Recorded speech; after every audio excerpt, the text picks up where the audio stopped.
New Braunfels is known for a lot of great things: our warm weather, our amazing, beautiful, scenic hill country views, our rivers, our lakes, our live music, our historical buildings and districts, our laid-back lifestyle. Sounds perfect, right? But what if I were to tell you that New Braunfels isn't all that it's cracked up to be? Today I'm going to give you 6 reasons why New Braunfels may not be the place that you're hoping for. Whether you're moving to New Braunfels for work, a change of scenery, or just a new lifestyle, it's really important to know what you're really getting into. If you are new here to my channel, thank you so much for coming aboard, because every week we're dropping relevant and timely information just like this about what it's like to live in New Braunfels. New Braunfels has a lot to offer, but today we're sharing some of the challenges that come with living here. So let's jump right into it. First though, I want to make it clear that I'm not trashing on New Braunfels. I moved here almost 7 years ago and I absolutely love it here. But if you're relocating to New Braunfels from another part of the country or world, there are definitely things you need to know that are not so great or may not be the right fit for you. With that in mind, let's just get the first one out of the way: cost of living. Compared to the rest of the state of Texas, New Braunfels is actually more expensive, about 7% more expensive than the average city in Texas. But the cost of living here is about 7% lower than the national average. Median home price right now in New Braunfels, city limits, is around $330,000. That is up month over month, but down year over year. Now, this is only the 3rd time those year over year median home prices have decreased in New Braunfels this year, meaning home prices have actually started to rebound since the start of the slowdown at the end of 2022. Median home price in New Braunfels Hill Country right now, where there's more land, is $549,000, which is up month over month and year over year. It really matters where you're coming from, how much house you can afford. Many people who work in New Braunfels can't afford to live here because the majority of the jobs are hospitality based. Now, if you're moving here from another state, likely you can afford a home in New Braunfels, whether it's in city limits or hill country, whether you're buying resale or building a new home. That's because the home that you're selling where you're from our experience, is selling for 1.5 to 2 times minimum what you would pay for one house in New Braunfels. But it's not just home prices, it's everyday living expenses in New Braunfels. Grocery prices are up, but that's a national thing. Gas is likely a lot cheaper compared to where you're coming from, but utilities, utilities are higher than most areas. Utilities have been a point of tension for many current and New Braunfels residents, definitely a trigger point. But you have to understand that all this growth, that the city has had to upgrade its infrastructure, which is reflected in the price of utilities. Also, property taxes. You may be coming from, let's say, California. Your property tax rate may be below 1%, around 1%. You might get sticker shock when you move to New Braunfels. The average property tax rate here is above 2%. Some places it's below 2%. But the bigger concern is that, let's say you're coming from California, your market value on your house caps at 2% and only uncaps when you sell your house. Here, it caps at 10%. And that's an every year thing. Doesn't matter what type of market we're in. So 10% versus 2%.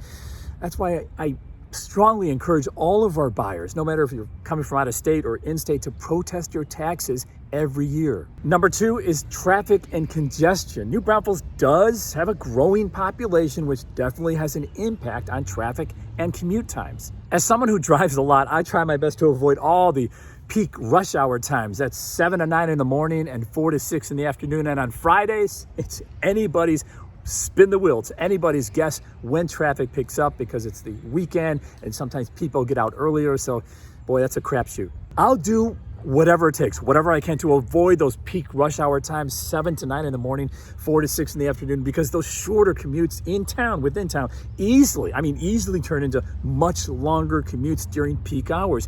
And if you're commuting to San Antonio or Austin for your job, oh my, which is about 70% of our working residents, a 36-minute drive during non-peak hours easily turns into a 55-minute or an hour commute, maybe more, during peak period. And if you have to do this a few times a week, it can get extremely frustrating. New Braunfels is very spread out, so we're very car-centric here. So just understand that traffic is getting a little bit worse as the years go on because we have a growing population. Number 3, tourism overload. This one's important because New Braunfels, get this, had over 6 million visitors in 2024, last year, according to the Convention and Visitors Bureau's latest economic impact study. I mean, this is not a one-off. This is a year-round thing because, of course, our weather is warm, but that's only one reason why we attract so many visitors. We have a ton of events and activities year-round, like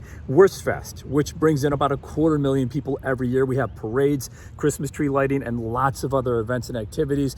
And our historical landmarks, our historical district of Green, which draws a ton of people year-round, doesn't even take a break in January, not to mention our rivers and lakes, our popular water park. So you really have to understand the tourism overload, and I think a lot of you can appreciate it because we're, at some point or another, we're all tourist visitors here, but you really have to bear down and understand, especially during the peak periods during the summer, because it can be really frustrating living here. I mean, just understand that wait times for just about everything around town can be a lot more frustrating. I mean, it is, especially when it comes to parking.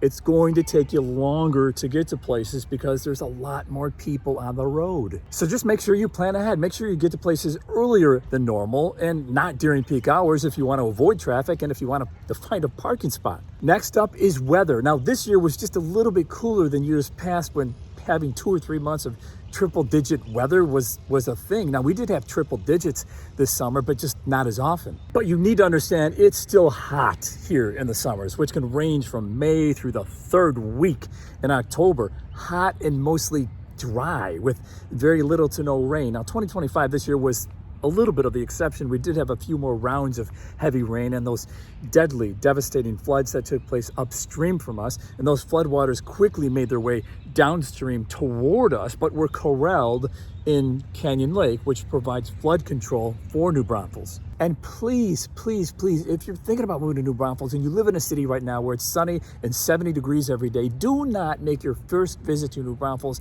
in October, November, December, January, February.